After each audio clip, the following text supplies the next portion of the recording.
making Thursday, things we're making Thursday, yeah. Things we're making Thursday, things we're making Thursday, things we're making Thursday, yeah. Hi everybody, my name is Shannon. Welcome to my channel, Another Yarn. Thank you so much for joining me today. I greatly appreciate it.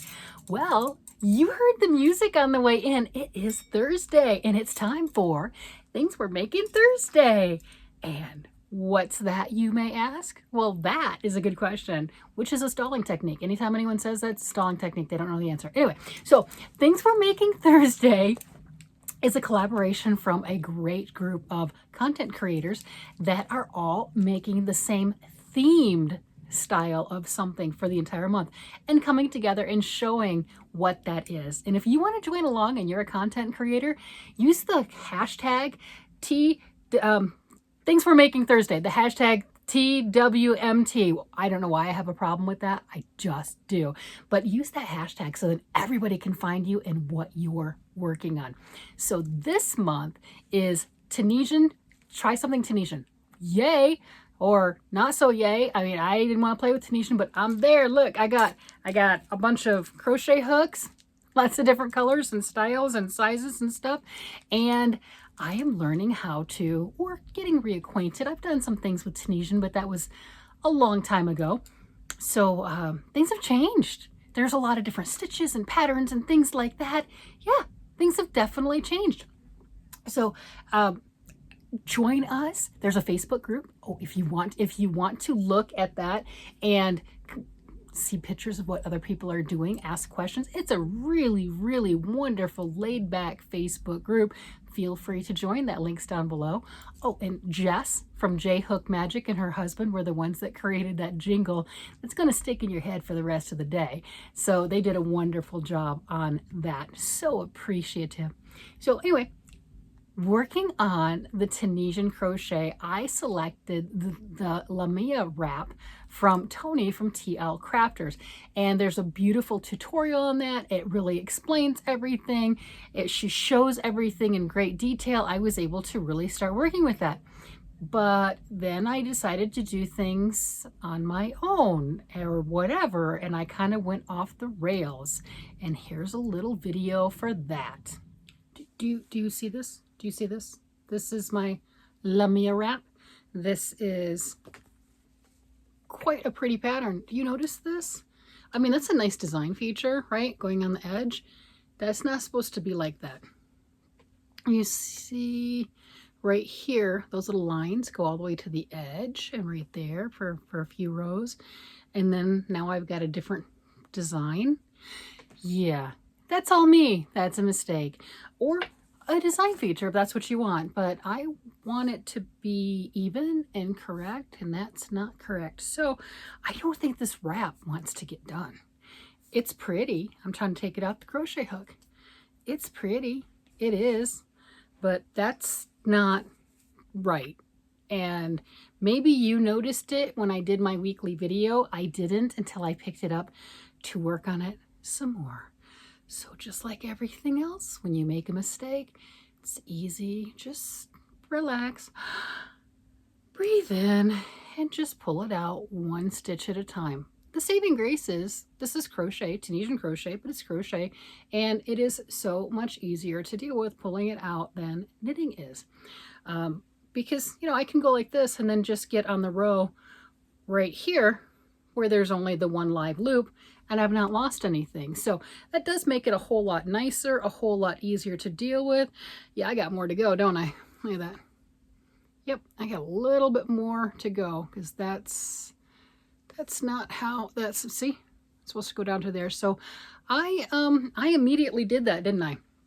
You know what I did is that's where I pulled it out to the first time when I had missed some yarn overs. And then at that point, I don't know, the tutorial didn't tell you to do it this way, but for whatever reason, I started picking up the yarn over loop in the back loop as opposed to the front loop, which does give a nice different line. It really does. Very nice, very pretty, just not what I wanted for the pattern.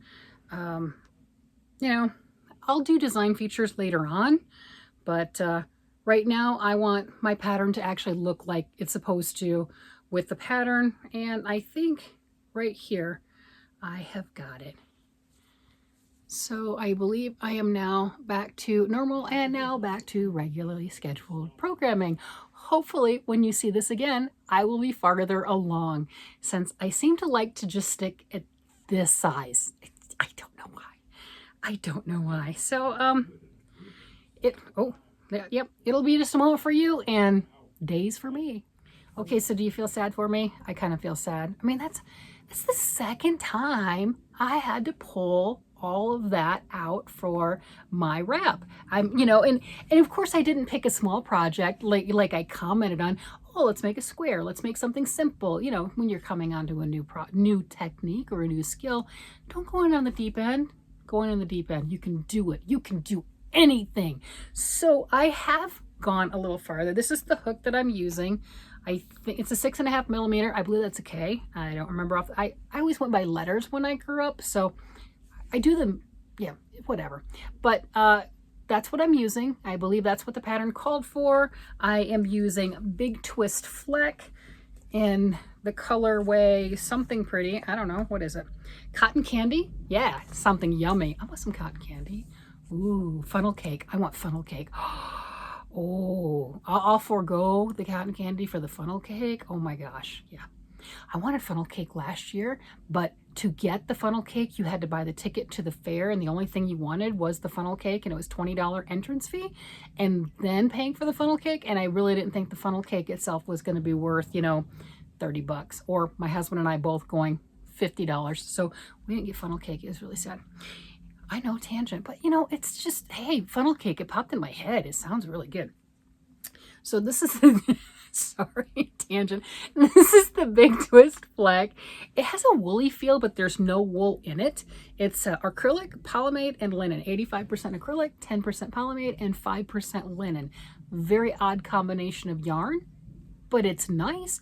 This is my first time working with it, and I'm really enjoying it. It is soft, and I'm really happy that I chose this to make that shawl with, because it's just, it feels good. You know, it's like, okay, there's no problems with that. That's comfortable.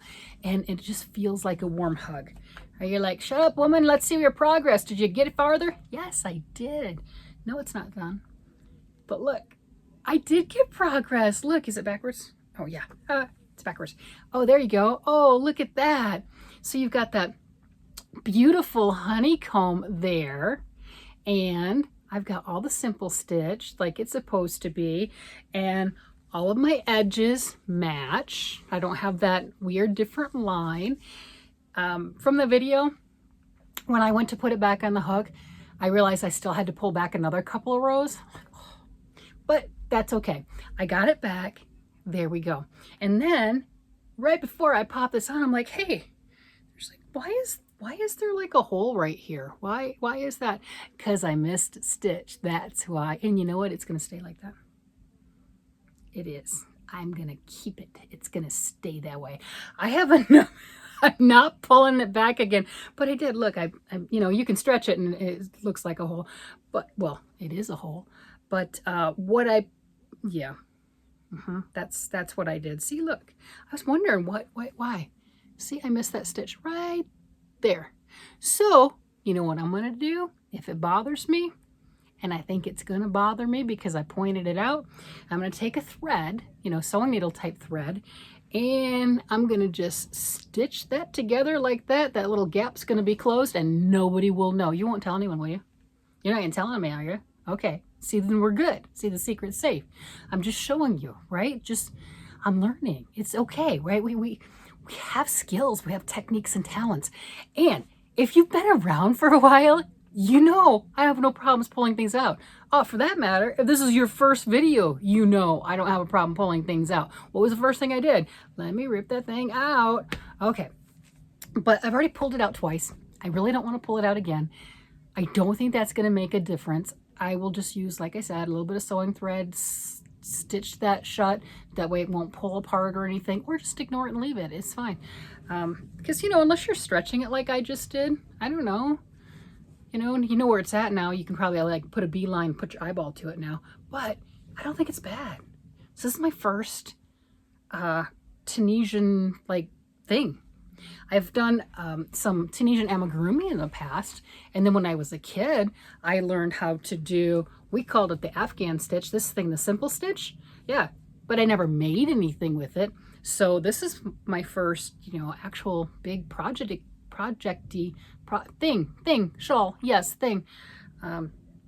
Maybe it would have been smarter to start with washcloths or something like that, but yeah, with my crafting, I'm not known to be the smartest. I kind of jump in with both feet and say, what can I do? I can make, I mean, it's yarn, right? You know, it doesn't boss me around.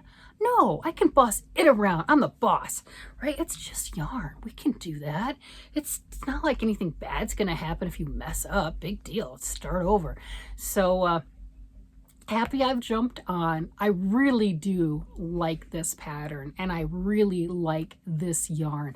Joann has another run of this yarn with different colors. They've got a nice bright hot pink, they've got a black speckle, they've got a light green, their matcha tea, they've got a variety of colors. The yarn feels great. Joann normally has it on our regular price, I think is $5.99, but it's Joann Fabrics. Get it on sale. Get it with a coupon. I know I didn't pay $5.99 for this. When I got, this was the first run, so I got this one over a year ago. I've got enough to make a full sweater with because I thought it was so pretty. I thought this would be a gorgeous, it feels like a hug. It's something you want against your skin. And I thought it would be a gorgeous sweater. And I was thinking cables and lush and something along that line. And then it sat on my shelf. So when I decided to make this, I'm like, okay, what yarn am I going to use? It works. The color variation is, you've got a little bit of pink flecks in there and some blue, and just, you know, they're very light, they're very subtle, but you've got a bunch of different colors in this, and I think it's perfect choice for what I'm working on. And I'm looking forward to, well, getting it done for one thing, right? You know, it's like, there we go. And moving on as far as that goes, but putting on the other edge of this with a honeycomb stitch. Oh, look at this. Yeah. I started it, after I ripped it out, I was about to here, and there was a break in the yarn. Or not, there wasn't a break, it was a knot, and I broke it. I didn't want that factory knot. I mean, that's part of it right there. I'm like, I don't want that. I'll weave in the ends appropriately to make sure that it doesn't fall apart or anything along that line. So yeah, from the pull-out video to there, that's how much I got done. So I did add quite a bit for the week. I'm happy with it. Now, the question is, am I going to get this done in the month of April? Probably not. Maybe not. I don't really know. I don't know. I don't know. You know, I've got a lot of other things going on, but I'm going to continue to work on it, and it will just grow with my other projects. That's how that works. And if you've been around a while, then you know I work on a lot of stuff. I really do. I bounce from project to project, and I have a lot of fun doing that. I like the different feels, and I like the textures, and sometimes I want complicated, and sometimes I want mindless and easy. And, you know, I've got car projects, and I've got socks on the needles, and, you know, I've got a lot of different things. Sometimes I want bigger yarn, bigger hooks, bigger needles. And other times I'm really good with the socks, or making a shawl with fingering weight yarn on size 4s, anywhere from 4s to 6s. It just kind of depends on my mood. Or if I'm watching TV with my husband, if we're downstairs watching it, the lights are a little bit dimmer, so that'll dictate what project that I work on. Yeah, we can turn the lights on, but whatever. But that'll dictate and everything. I'm not going to work on the dark purples or the blacks or something along that line. I'm going to work on something a little brighter, preferably bigger yarn, not using the small yarns. You know, just whatever. That's all. So you have to have lots of things. It's okay. It's fine. Things get finished. Stick around. You'll see. Things do get finished. Not everything. Nope, not even gonna lie. Nope, not gonna lie like that. That would be bad. But I do finish a lot, and I like to make a lot of things, and I get sidetracked a lot. It's okay. It's okay. You have life. You have everything else. Crafting is fun and joy and creativity and, ooh, squirrel. you know, that's the crafting world. That's where we want to be. That's why you show up. That's why I show up. I mean, it's yarn related. I'm going to be in here whether I got the camera or not. I'm going to be in here and I'm going to be knitting and I'm going to be crocheting and I'm going to be creating things, but now we can just do it together. There, that's so much better. With that, I'm going to go ahead and let you guys go and see how much more of this I can get worked on before my Monday, everything I've done in the entire week video comes along. All right, everybody, you guys have a great day, night, evening, whatever it happens to be, and I will talk to you again later. Bye-bye.